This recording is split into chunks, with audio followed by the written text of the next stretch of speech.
Guys, tahu nggak sih rasanya tinggal di hotel yang angker, hotel yang udah ratusan tahun lalu dibangun. Apalagi kalau bekas pabrik. Coba bayangkan hotel bekas pabrik. Ada nih ceritanya. Keep on watching. Kita akan mengulas misteri di kota Winston-Salem.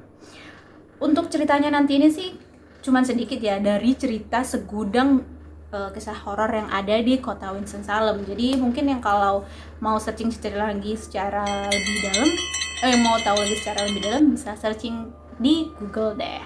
Banyak kejadian aneh dan penampakan misterius di kota Winston-Salem. Kota Winston-Salem tadi terletak di Carolina Utara, negara bagian Amerika Serikat, di mana Carolina Utara tersebut memiliki 100 kabupaten dan diantaranya adalah Kabupaten Forsyth County atau Kabupaten Forsyth yang ibu kotanya sekarang ini adalah Winston-Salem. Jadi dulu Winston-Salem itu dari 2 kota, sekarang jadi 1 sejak tahun 1913. Jadi gini ceritanya. Salem ditemukan dan dinamai oleh seorang uskup asal Moravia asal Moravia yang artinya Salem dalam kata Ibrani itu artinya damai atau perdamaian. Tak heran Salem banyak banget situs peribadatan Kristiani dan banyak juga kegiatan peribadatan yang masih berlangsung sampai sekarang. Sedangkan Winston adalah tanah yang dibeli oleh Forsyth County setelah memisahkan diri dari Stokes County. Jadi dulu ada satu kabupaten namanya Stokes County, tapi setelah pemisahan dia jadi 2, ada Stokes County sama Forsyth County. Di mana Forsyth County ini membeli tanahnya sebagian Salem. Nama Winston diambil dari salah satu seorang pahlawan lokal perang revolusi pada saat itu yang namanya adalah Joseph Winston. Kalau tadi Salem terkenal akan peribadatannya, religiusnya, nah kalau Winston ini terkenal akan sejarah hasil tembakau atau rokok. Jadi di Winston ini dulu hampir mencapai 40 pabrik industri atau industri tembakau. Nah yang paling terkenal saat itu adalah rokok Camel atau rokok unta. Itu perusahaan tembakau milik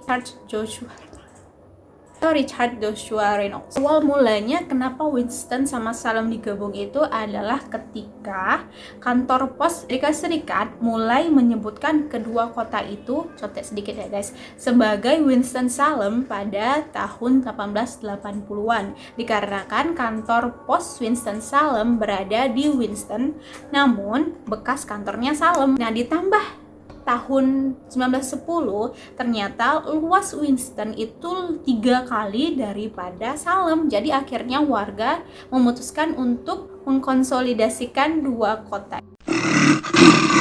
Kita langsung ke kisah misteri yang terkenal yang dari generasi ke generasi ke generasi. Cerita pertama. Hotel tertua dan terangker di Winston-Salem. Nama hotelnya adalah Brookstown Inn. Brookstown Inn ini adalah bekas pabrik kapas tua yang udah ada sejak 1837. Jadi kalau sekarang itu sekitar 184 tahun. Bayangkan tidur di kamar hotel bekas pabrik yang harganya yang udah ada ratusan tahun yang lalu. Sebagian besar elemen arsitektur bangunan tersebut dilestarikan dan dirawat. Dinding bata merahnya sangat kental, kemudian langit-langitnya yang masih menggunakan elemen kayu. Nah, kalau pada siang hari itu tamu-tamu masih nyaman, golek-goleknya beraktivitas di hotel tersebut. Nah, begitu tiba malamnya, atmosfernya berubah. Pada malam hari banyak tamu yang melaporkan kejadian-kejadian aneh, penampakan ataupun suara-suara. Staf-staf di hotel meyakini bahwa arwah yang mengganggu itu adalah bernama Sally.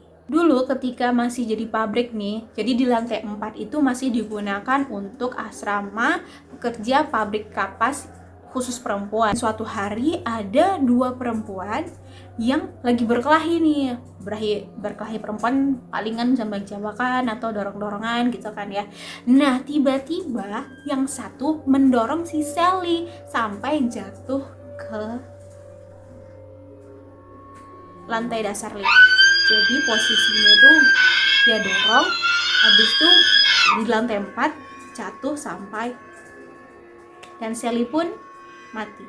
Makanya banyak laporan tamu yang nginap itu berada di lantai 4. Jadi Sally-nya suka berkeliaran di lantai 4, dan banyak juga yang mengatakan mereka sempat melihat penampakan Sally tersebut. Biasalah kalau misalnya di hotel yang bagus, hotel yang punya sejarah, pasti kita biasa foto-foto kan. Nah ketika itu banyak turis-turis yang foto, tahuannya itu ketika udah di rumah kan. Ketika udah di rumah banyak orbs atau bayangan yang nggak bisa dijelaskan di foto yang mereka abadikan di hotel tersebut. Banyak juga laporan yang mengatakan bahwa mereka terbangun di malam hari karena teriakan perempuan. Apakah itu Sally? Apakah penunggu lainnya? Kalau Broadstone ini itu umurnya 184 tahun, kita beralih ke hotel.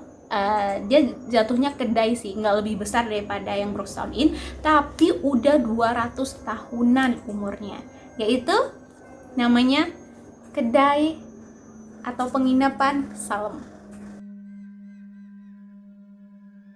Nah kalau di Salem Tavern ini dia nggak cuman kayak ngelintas gitu doang, tapi ada baunya, ada bau-bau aneh, ada penampakan aneh, bahkan ada suara-suara anehnya juga. Plus lagi ada penampakan di jendela. Pada awal abad ke-19, seorang pria tak dikenal datang nih di kedai Salem. Dia sakit parah dan pingsan begitu turun dari kuda yang dia naikin. Gak lama kan penjaga bawa dia ke kamar salah satu di kedai itu. Nah, jadi kedainya itu bisa jadi penginapan. Nah, penjaganya setelah itu langsung memanggil dokter kan. Tapi dokter bilang tidak ada yang bisa dilakukan. Dan gak lama setelah itu orang asing itu meninggal di kedai itu. Nah, ketika orang asing itu meninggal, semua penjaga ataupun staf yang ada di kedai itu merasa prihatin dong, dan berat rasanya karena ada orang asing yang meninggal di kedai mereka tanpa mengetahui identitas si cowok ini. Nah, jadi barang-barang yang dibawa sama si cowok ini itu disimpanlah sama penjaganya, dan berdoa semoga barang-barangnya itu cepat diketahui oleh teman ataupun keluarga dari orang asing yang meninggal ini. Kemudian suatu malam anehnya orang mati itu terlihat di kedai Salem itu. Penjaga itu shock dong, shock tapi kayak bingung harus ngapain gitu kan. Ketika dia dihampiri sama orang mati itu, dia ngasih tahu nama tunangannya ke penjaga itu dan meminta tolongnya untuk menyampaikan surat yang isinya dia sampaikan. Kemudian si penjaganya itu langsung mengirimkan surat itu ke tempat tujuan. Ternyata tempat tujuan itu ada di segara bagian selatan. Tidak lama kemudian, seorang perempuan mendatangi kedai Salem, dan ternyata wanita itu adalah tunangan si almarhum. Dan wanita itu pun mengumpulkan barang-barangnya, barang-barang kekasihnya, dan meletakkan bunga di makam kekasihnya. Untungnya setelah itu, di arwah orang mati ini, cowok ini nggak pernah lagi mendatangin di kedai Salem. Bayangin gak sih gimana kamu didatengin dan kamu kayak. Nah, selanjutnya terjadi di musim panas tahun 1831. Seorang pria yang diketahui namanya Samuel McCleary adalah seorang pria yang sakit dari perjalanannya menuju Virginia. Jadi dia nginap dulu di kedai Salem. Jadi seorang dokter pun merawat Samuel McCleary ini. Tetapi sayangnya penyakitnya nggak dapat disembuhkan. Pada tanggal 6 September 1831, nggak lama setelah dia sampai dan tinggal di kedai Salem ini, McCleary pun meninggal dan dimakamkan di makam barisan orang-orang asing di halaman gereja Moravian. Kematian McClary ini bukan satu-satunya kejadian yang pernah terjadi di kedai Salem tersebut. Saat revolusi Amerika berkecamuk, sebuah insiden paling mengerikan didokumentasikan dalam catatan Moravia di Carolina Utara. Jadi tepatnya pada bulan Agustus 1780, anggota Angkatan Darat Kontinental melewati Salem untuk menuju ke Carolina Selatan. Ketika mereka pergi, William Brown, seorang tentara yang diyakini menderita gangren. Nah, gangren ini adalah kondisi matinya jaringan tubuh akibat tidak mendapat pasokan darah yang cukup. Jadi biasanya itu, kata Ibu Dokter Uti, gangren itu biasanya terjadi sama kaki penderita diabetes. Jadi akibatnya nggak dapat pasokan darah, yang itu mati, jadi warnanya hitam. Ya kan Bu Dokter? Ya. Nah, kan itu menuju Carolina Selatan kan, melewati Salem. Karena si Brown ini sakit, jadi ditinggallah di hotel Salem atau kedai Salem tersebut. Dia dirawatlah di situ, tetapi akhirnya dipindahkan. Jadi dari kedai Salem dipindahkan ke rumah asap. Nah, rumah asap adalah rumah untuk mengasapi karet, baran atau tembakau agar menjadi kering. Kenapa dia dipindah? Karena bau busuknya yang sangat amat bau. Jadi katanya mereka itu nggak bisa ditoleransi baunya. Selama 6 hari Brown sakit, terbaring kan di rumah asap itu. Pak, ini masih hidup ya, ini masih hidup, dan tubuhnya dimakan oleh cacing. Dan pada 17 Agustus 1780, Indonesia merdeka, 17 Agustus, Brown meninggal. Dan keesokan harinya dia dimakamkan di makam orang asing yang di Moravia tadi itu, sama seperti yang sebelumnya. Mungkinkah suara-suara yang terdengar akan kesakitan di kedai itu adalah suara Brown? Dan mungkinkah bau yang dirasakan di kedai adalah suara dagingnya, bau dagingnya Brown? We never know. Lanjut ke cerita ketiga. Cerita ketiga ini terjadi di tahun 1847. Ada seorang bernama Augustus Staub datang ke Salem dari Jerman. Dia adalah seorang pria yang lajang dan dia adalah orang yang kaya raya dari bisnis perhiasannya dan menjalani kehidupan dengan mulus. Seperti yang dikabarkan dalam berita kematiannya, Staub ini adalah orang yang baik, rajin, dan jujur.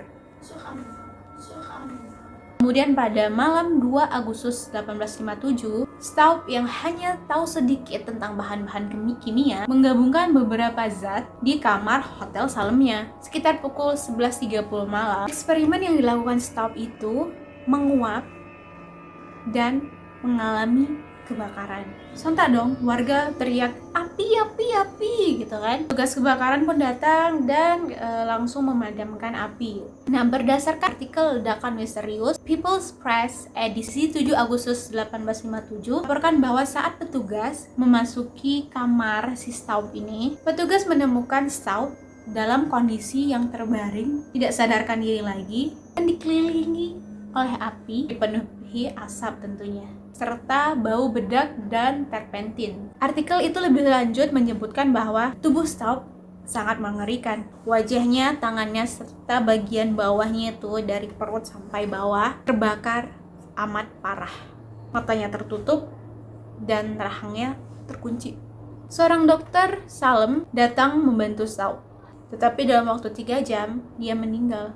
Jadi dia belum meninggal ketika pemadam berhasil memadamkan api, tapi setelah 3 jam itu, dalam waktu 3 jam, dia meninggal. Mereka memvonis bahwa Staub meninggal akibat luka bakar yang amat parah yang terjadi karena bahan-bahan kimia yang digunakannya mudah terbakar. Penulisan artikel ledakan misterius yang terjadi di Salem itu mengatakan bahwa penguburan makamnya Staub ini dihadiri oleh orang-orang penting. Karena dia juga orang penting ya. Tetap kita akan masuk ke tanah, teman-teman. Jadi ceritanya ini banyak kejadian di Salem ya, daripada di Winston. Karena memang Salem lebih duluan, kotanya lebih duluan ada, dan kemudian kental sama religiusnya tuh lebih ada gitu. Nah, itulah segelintir cerita horor yang ada di Winston-Salem. Di Winston Salem ini kental banget ya untuk cerita horornya, dan dia sampai banyak novel atau buku-buku yang menceritakan kisah-kisah horor yang melegenda ini, yang udah dulu banget. Nah, bagaimana menurut kamu? Serem nggak? Serem nggak? Serem nggak? Oke, serem sih. Cerita hari ini serem. Dan kok mati? Walaupun mati lampu, jangan lupa subscribe ya.